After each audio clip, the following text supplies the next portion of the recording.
Thailand एक ऐसा देश जो अपने stunning culture, temple, street food और टूरिज्म के लिए मशहूर है, लेकिन इसके पीछे छुपी है एक लंबी फैसिनेटिंग कहानी।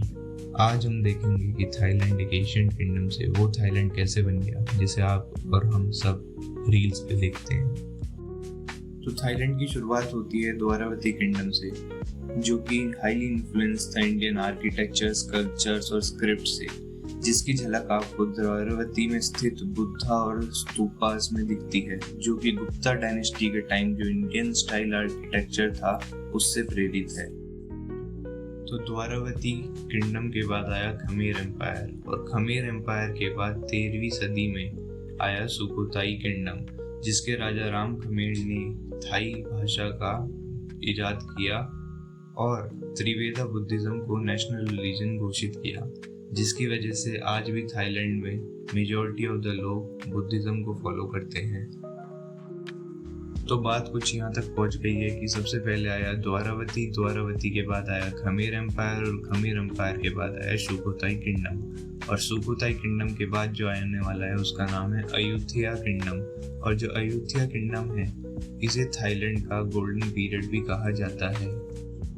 तो 1351 के अंदर राजा राम त्रिभुवि के अंडर जो किंगडम बना था वही था अयोध्या किंगडम, और इसी टाइम को गोल्डन पीरियड ऑफ थाईलैंड भी कहा जाता है, क्योंकि इस टाइम तक इंडिया, चाइना और यूरोप से बहुत सारे ट्रेडर्स आके यहाँ ट्रेडिंग करने लग गए थे और बहुत सारे ट्रेड रूट्स भी बन गए थे। और इसी दौरान थाईलैंड में टेम्पल्स का भी निर्माण किया जा रहा था, जो कि खमेर एम्पायर और इंडियन आर्किटेक्चर से इन्फ्लुएंस थे।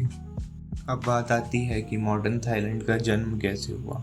तो 1782 के अंदर बैंकॉक को थाईलैंड की राजधानी बना दिया गया, और उस टाइम जो थाईलैंड में राजा राज कर रहे थे वो थे किंग रामा 5, और इन्होंने ऐसे ऐसे थाईलैंड के लिए काम करे थे जिसकी वजह से इन्हें फादर ऑफ मॉडर्न थाईलैंड भी कहा जाता है।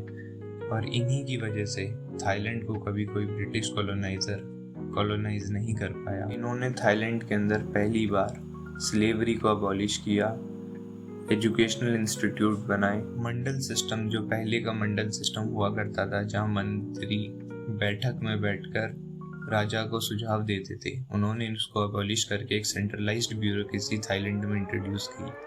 और इन्हीं की वजह से सिविल सर्विस एग्जाम थाईलैंड के अंदर देना चालू हुए। इसका मेन मोटिव ये था कि करप्शन को बंद किया जाए, क्योंकि उस टाइम तक करप्शन बहुत ज़्यादा थाईलैंड के अंदर फैलने लग गया था। तो इन्होंने सोचा कि सिविल सर्विस एग्ज़ाम कराने से करप्शन को कम किया जा सकेगा, और यही वो थे जिन्होंने बहुत सारी मिनिस्ट्री चालू करी थी थाईलैंड के अंदर। Ministry of internal affairs, ministry of external affairs, ministry of finance.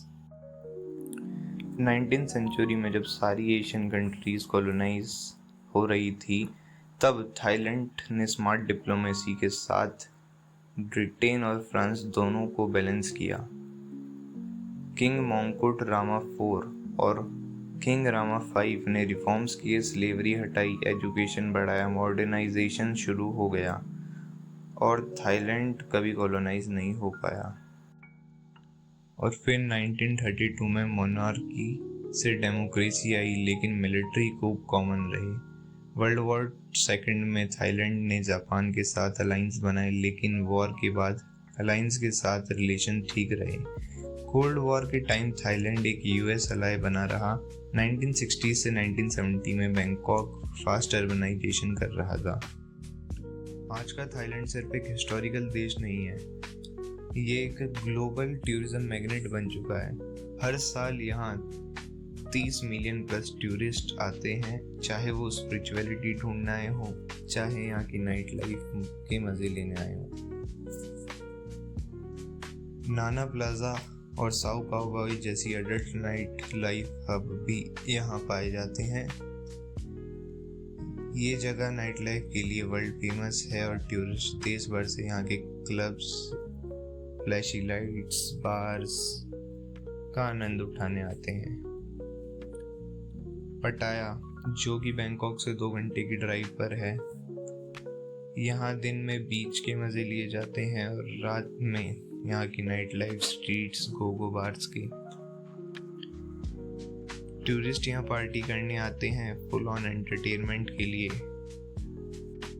Thailand का सफ़र एक रोलर कोस्टर की तरह रहा, एशियन टेम्पल से लेके नियॉन लाइट सिटी तक, और इसकी स्टोरी अभी बाकी है।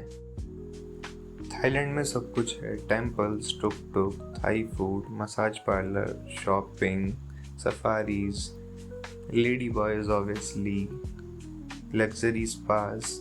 लेकिन ये चीज़ आप हमेशा रिमेंबर करें, थाईलैंड का टूरिज्म सिर्फ अडल्ट एंटरटेनमेंट तक लिमिटेड नहीं है।